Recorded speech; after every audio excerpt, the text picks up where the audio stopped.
Tottenham 0, Chelsea 1. A disgusting home performance from Spurs tonight. We can be delusional, say it wasn't that bad because we only lost by 1 goal, but that was 90 minutes of pure and utter hippo excrement.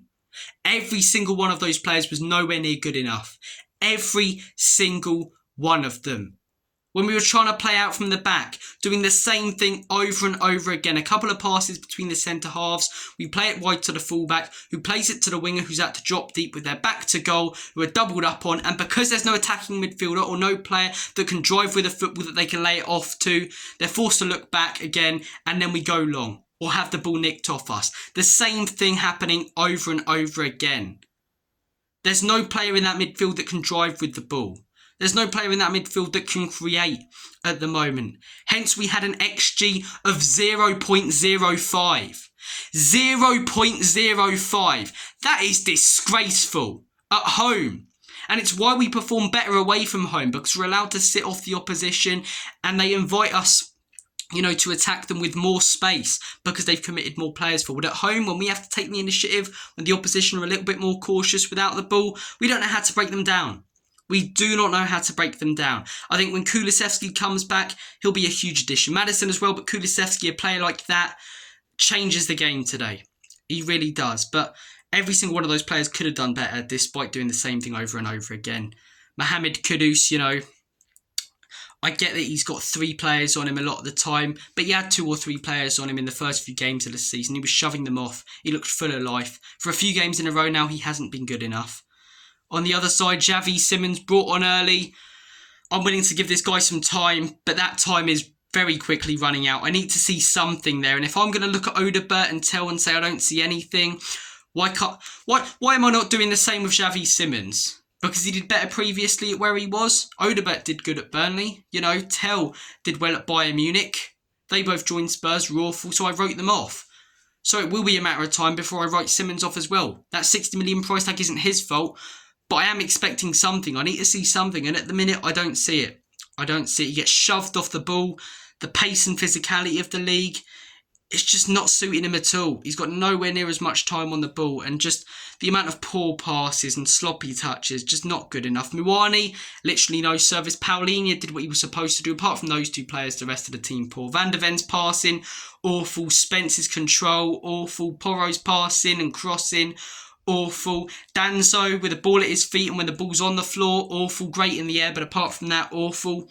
Thomas Frank today, I'm not going to criticise him for not going toe-to-toe with teams because we did that last season. We got hammered game after game. But an occasional change of formation might work because in this 4-2-3-1 with the players that we currently have, we're not able to play out and create. So how about maybe we change to a 3-5-2 when you can see it's not working?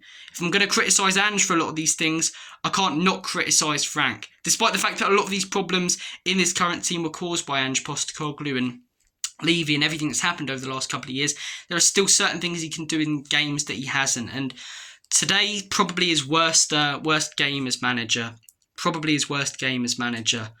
Just very cautious tactically. And look, I prefer that to being very open tactically after what happened last season. We finished 17th. I'm seeing a lot of people now saying it wasn't this bad under Ange. I'm thinking short-term memory, but you've got to go for teams sometimes. Today at home against Chelsea, just so cautious. The play is not good enough. The same build-out style created nothing, and it's really trying to hold back in this video. It's Chelsea again.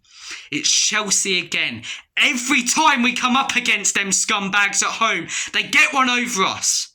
Even more so at the Bridge. And their scummy fans rave on about it month after month.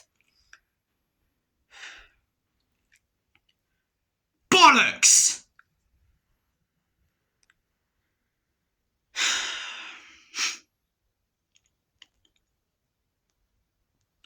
It's so frustrating though. It's so frustrating. Don't get me wrong. Which club do I hate more, Arsenal or Chelsea? Arsenal. But I feel like I hate everything about Chelsea more than Arsenal. I don't know if that makes any sense. I don't really care if it makes any sense, to be honest. I'm rambling. I don't really give a shit if it makes any sense at this point. But, Arsenal, I hate them as a club because of the history against them. But Chelsea, I hate their fans more. I hate their players. Everything about that club. And they get one over us season after season, both home and away, without even having to get out of first gear. They created multiple chances tonight. won the game comfortably 1-0, and they never even had to get out of first gear. And that's down to us and a pathetic performance that we put in. Guys, I'm going to make like a very unhappy banana and split. Take care of yourselves, all the best. I'm going to curl up in a ball in my room and cry. Hopefully we change things around against Copenhagen and United. Still fully behind Thomas Frank. Still optimistic about the direction we're going in. But that second half against Wolves in today, not good enough. And we need to take initiative more at home. We need to be on the front foot more at home. We need to stop being so cautious. And the players have to take more responsibility, in my opinion, than Frank for that. They do. Take care, guys. As always and forever. Come on.